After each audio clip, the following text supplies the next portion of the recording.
সকালে পরোটার সাথে এরকম একটা সবজি তরকারি খেতে কিন্তু খুবই ভালো লাগে। এই রেসিপিটা এত সহজ, খেতে কিন্তু খুবই মজা, ভাতের সাথেও কিন্তু খুব ভালো লাগে। আর সেই রেসিপিটা শেয়ার করতে আপনাদের সাথে চলে আসলাম। প্রথমে পেঁয়াজ, সামান্য অল্প লবণ নিয়ে নিলাম।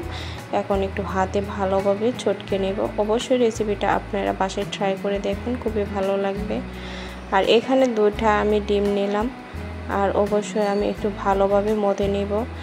আর আপনাদেরকে আমি একটা বলবো, ভিডিওটা অবশ্যই আপনারা স্কিপ করে দেখবেন না, প্রথম থেকে শেষ পর্যন্ত দেখবেন, আশা করি ভালো লাগবে। এখন কড়াইয়ে তেল ঢেলে নিচ্ছি। তেলটা যখন ভালোভাবে গরম হবে তখন আমি ডিমটা দিয়ে দিব। আর যদি আমার চ্যানেলে অবশ্যই আপনারা নতুন হয়ে থাকেন, অবশ্যই চ্যানেলটা সাবস্ক্রাইব করতে ভুলবেন না। আর যারা অলরেডি আমার চ্যানেলটাকে সাবস্ক্রাইব করে দিয়েছেন তাদের জন্য অসংখ্য ধন্যবাদ। আর প্রতিনিয়ত যারা আমার ভিডিও দেখেন রেগুলার, তাদেরকে বলবো আপনাদের জন্য আমার মন থেকে অনেক অনেক ভালোবাসা। আর এই যে দেখেন প্ল্যাটফর্মে এসেছি, দেখেন প্রতিটা মানুষের ভালোবাসার জন্যই কিন্তু আজকে এই পর্যায়ে কিন্তু থাকতে পারলাম। যদি ভালোবাসা না দিতেন তাহলে এই পর্যায়ে থাকার কোনো দরকারই ছিল না। আর দেখেন ডিমটা ভেজে ছোট ছোট করে তারপর ডিমটা নামিয়ে নিলাম। এখন আবার অল্প তেল ঢেলে নিচ্ছি। তারপরে এই যে পেঁয়াজ কুচি দিয়ে দিচ্ছি, সাথে রসুন, তারপরে কয়েকটা কাঁচামরিচ, শুকনো মরিচ, একটা দারচিনি, এলাচ, সবগুলো একসাথে দিয়ে তারপর একটু ভেজে নিতে হবে কিছুক্ষণ পর্যন্ত।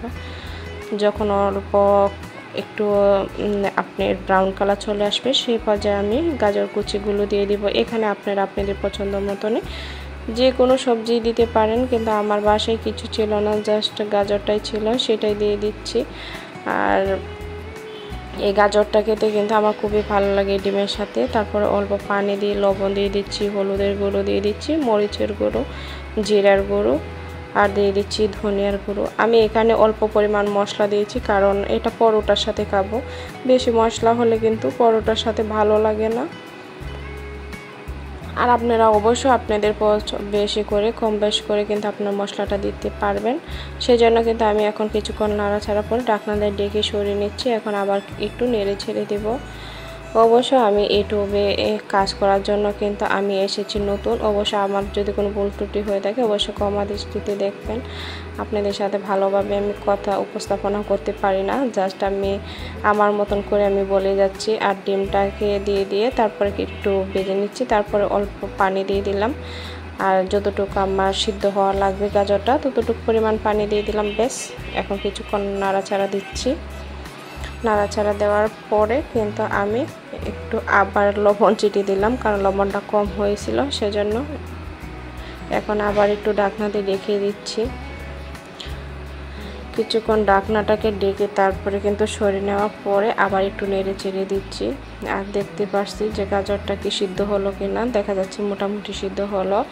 আমার ভিডিওটা যদি আপনাদের কাছে ভালো লাগে অবশ্যই আপনারা লাইক কমেন্ট শেয়ার করতে ভুলবেন না। আর এই যে দেখেন কিছু ধনিয়া পাতা দিয়েছি, ধনিয়া পাতা দিলে কিন্তু ফ্লেভারটা খুবই ভালো আসে, টেস্টটা খুবই মজা হয় আমার কাছে, আমি মনে করি। আর এটা যে দেশি যে এটা আছে আপনি ধনিয়া পাতাটা আছে সেটাই দিয়েছি।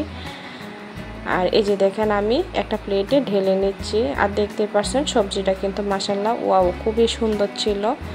আর আপনারা অবশ্যই এই রেসিপিটা একবার হলো বাসায় যখন ট্রাই করে দেখবেন তখন নিজেই বুঝতে পারবেন এটা অত মজা খেতে যে আপনারা নিজেই বলে যাবেন যে কখন কি দিয়ে খেয়েছেন। আজকে এই পর্যন্ত, সবাই ভালো থাকেন, সবাইকে আসসালামু আলাইকুম।